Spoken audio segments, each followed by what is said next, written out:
नमस्कार दोस्तों, आपका स्वागत करता हूं आपके अपने चैनल 5G स्टडी एग्ज़ाम पर।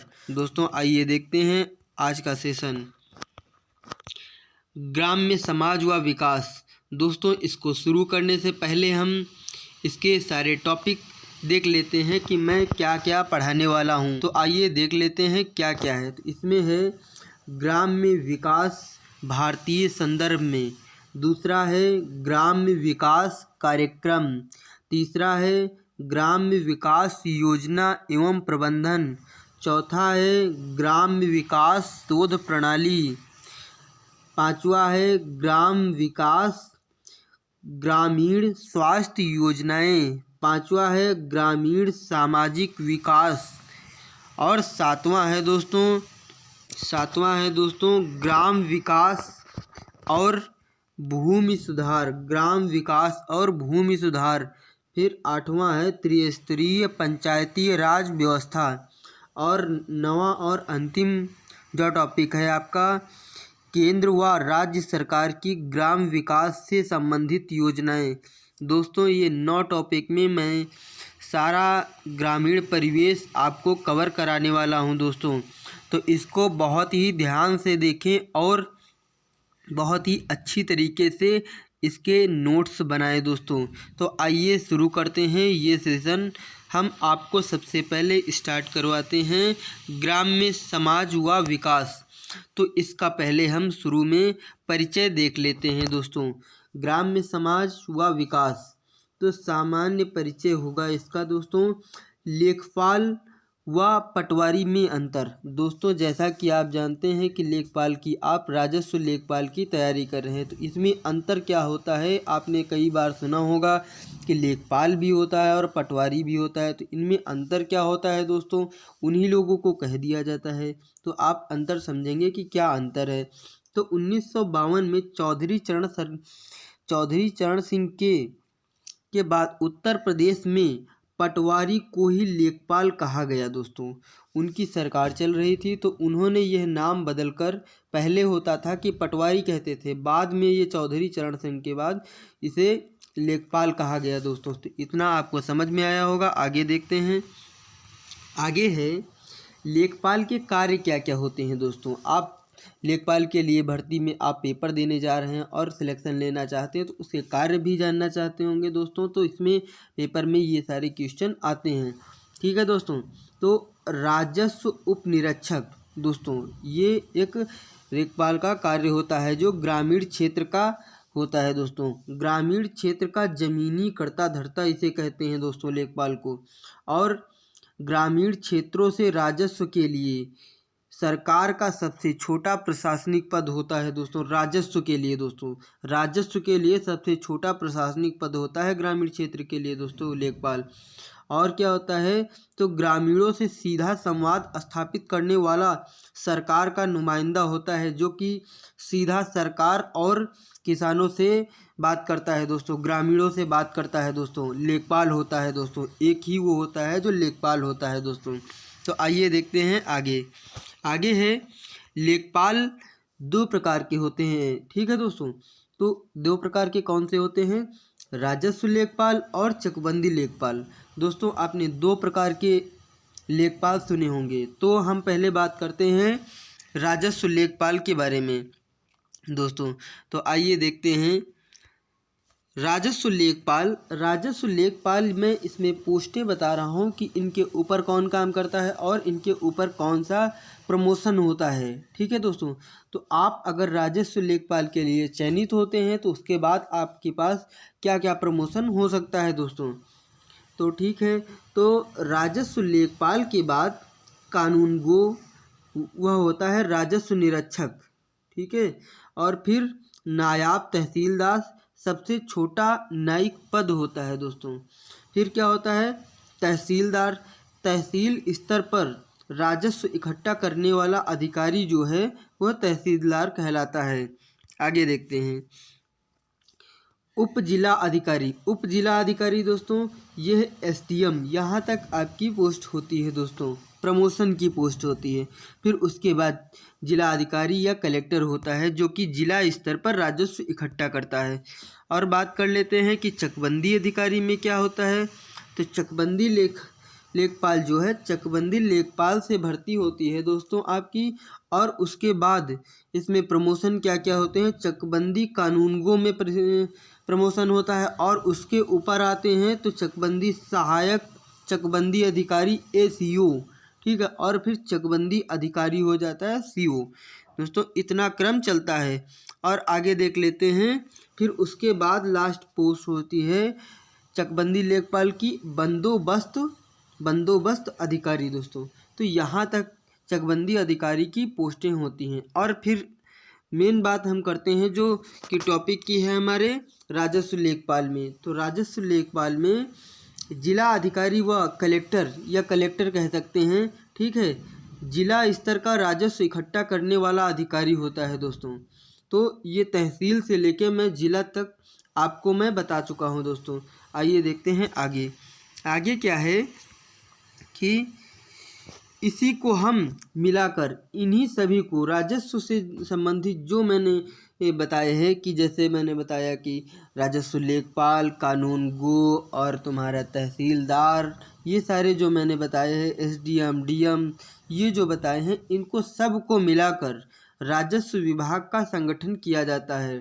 ठीक है। और ये जो गठन हुआ था चकबंदी अधिकारी के बारे में जो मैंने बात बताई, तो इनका पद जो आया है 1953 में चकबंदी अधिकारी का पद आया है दोस्तों। तो पहली बार जो चकबंदी लगी है दोस्तों वो 1954 में फर्स्ट बार यानी पहली बार कैराना तहसील मुजफ्फरनगर में लगी है, और दूसरी बार लगी है 1954 में ही दूसरी बार प्रयोग हुआ है मुसाफिर खाना सुल्तानपुर में। ठीक है दोस्तों, तो आइए देखते हैं आगे फिर क्या हुआ। संपूर्ण जो पूरी तरीके से लगी है चकबंदी, ये 1958 में संपूर्ण उत्तर प्रदेश में चकबंदी लागू हो गई है दोस्तों। तो आइए आगे देखते हैं। इतना समझ में आ गया होगा कि पोस्ट और प्रमोशन और कब से लागू हुई, इनके बारे में आप समझ गए होंगे। इसके आगे क्या है कि राजस्व परिषद, मैं बार बार कह रहा हूँ कि राजस्व लेखपाल, तो इनके बारे में क्या होता है कि राजस्व परिषद जो बनती है इन सभी से मिलकर राजस्व वालों से, यानी कि राजस्व लेखपाल, राजस्व कानूनगो, फिर तहसीलदार, इन सब से मिलकर जो DM SDM से मिलकर बनती है वो राजस्व परिषद कहलाती है।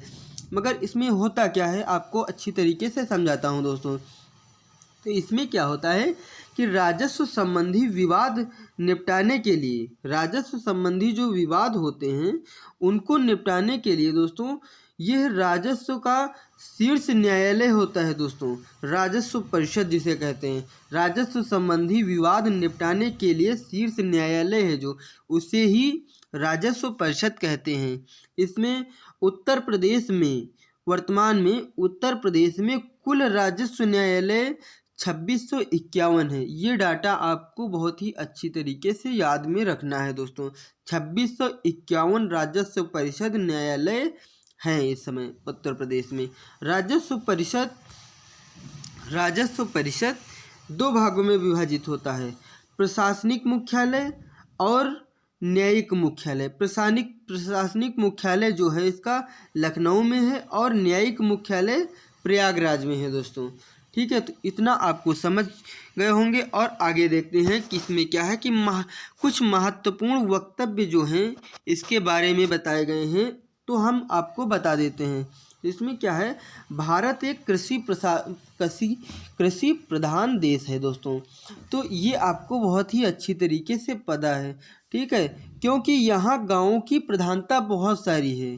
ठीक है, तो गाँवों में निवास करने वाली जनसंख्या जो है यहाँ पर उत्तर प्रदेश या जो कि भारत में है, पूरे संपूर्ण भारत की बात करें तो यहाँ पर 68.8% जो है जनसंख्या गाँवों में निवास करती है 2011 की जनगणना के अनुसार।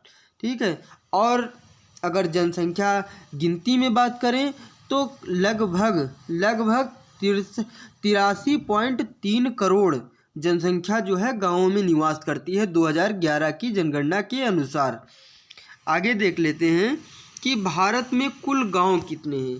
भारत की बात हो रही है, ना कि उत्तर प्रदेश की। तो भारत में कुल गांव जो हैं, गांव कितने हैं? तो आबादी वाले गांव हैं 5,97,464 गांव जो है आबादी वाले हैं, और बिना आबादी वाले गांव जितने हैं वे 43,466 गांव हैं बिना आबादी वाले।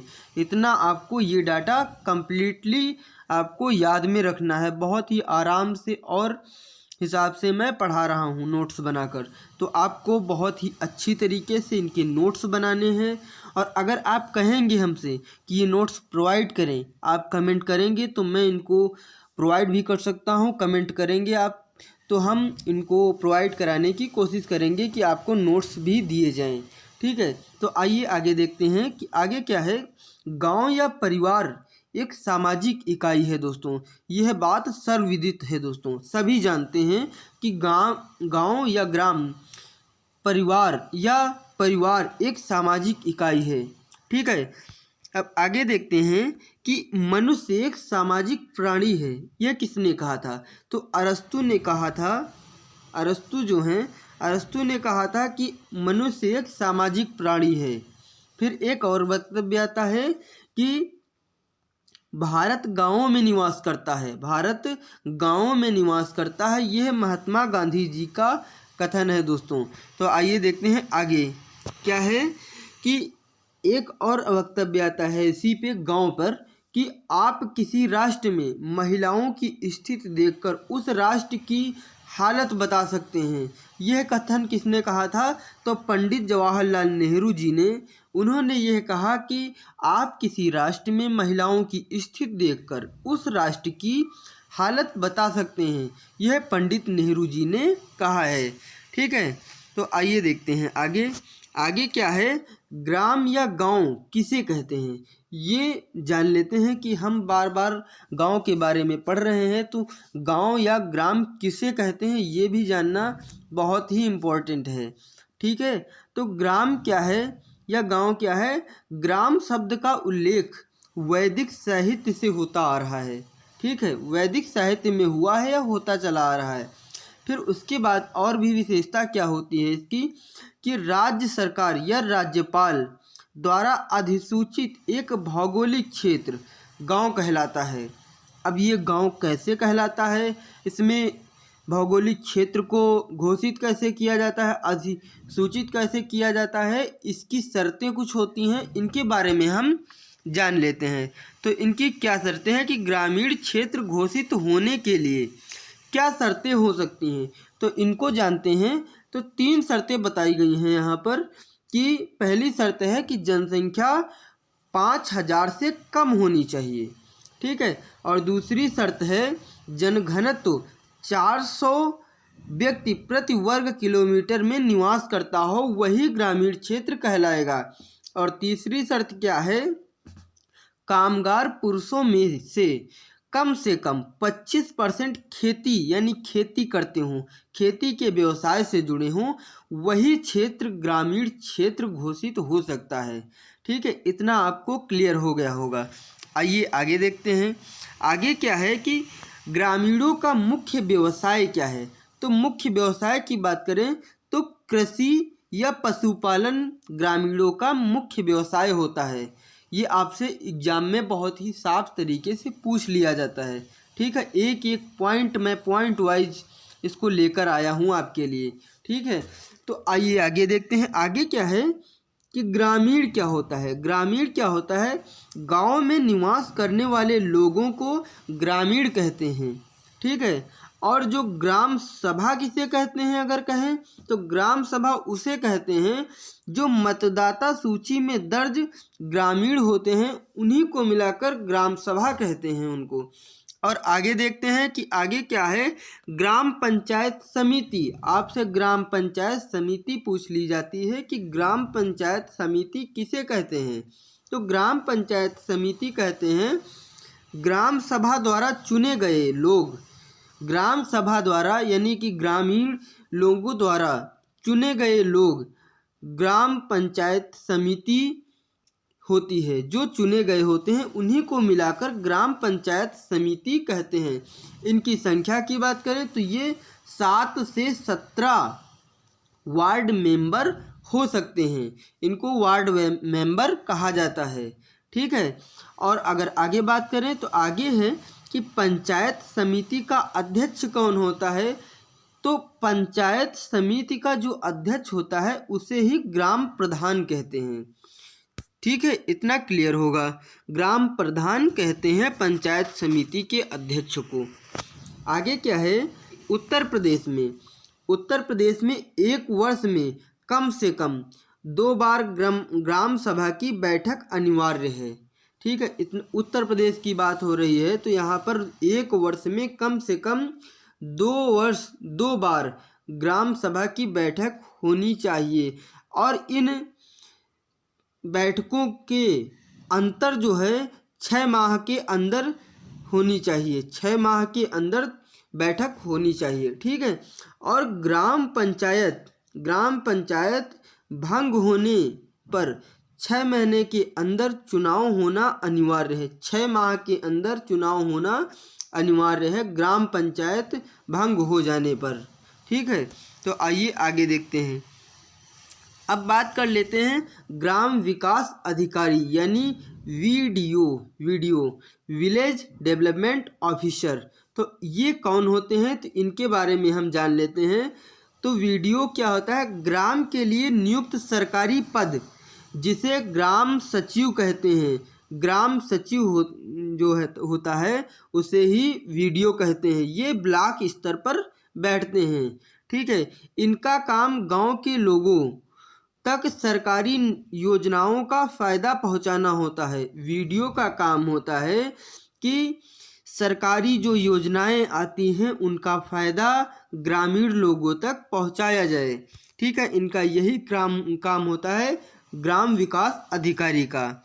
आइए आगे देख लेते हैं। आगे क्या है, यह जो है बीडीओ खंड विकास अधिकारी को रिपोर्ट करते हैं। वीडीओ होता है वे बीडीओ को रिपोर्ट करते हैं, खंड विकास अधिकारी को रिपोर्ट करते हैं। दोस्तों, तो आपको यहाँ तक अच्छा लगा होगा दोस्तों। अगर तो हमारे वीडियो को लाइक करें और ज़्यादा से ज़्यादा लोगों तक शेयर करें और हमारे चैनल 5G स्टडी एग्ज़ाम को सब्सक्राइब करें। मैंने बीच में कोई भी रुकावट ना करते हुए आपके क्वेश्चनों का, आंसरों का और ज़्यादा से ज़्यादा पॉइंट वाइज आपको बताता गया हूँ। तो आपको इतना ध्यान में रख के अगर अच्छा लगा हो तो हमारे चैनल को सब्सक्राइब करें और इस वीडियो को ज़्यादा से ज़्यादा शेयर करें, जो कि हमारे भाई जो हैं लेखपाल की तैयारी कर रहे हैं उनको यह वीडियो मिल सके, जिससे कि वो भी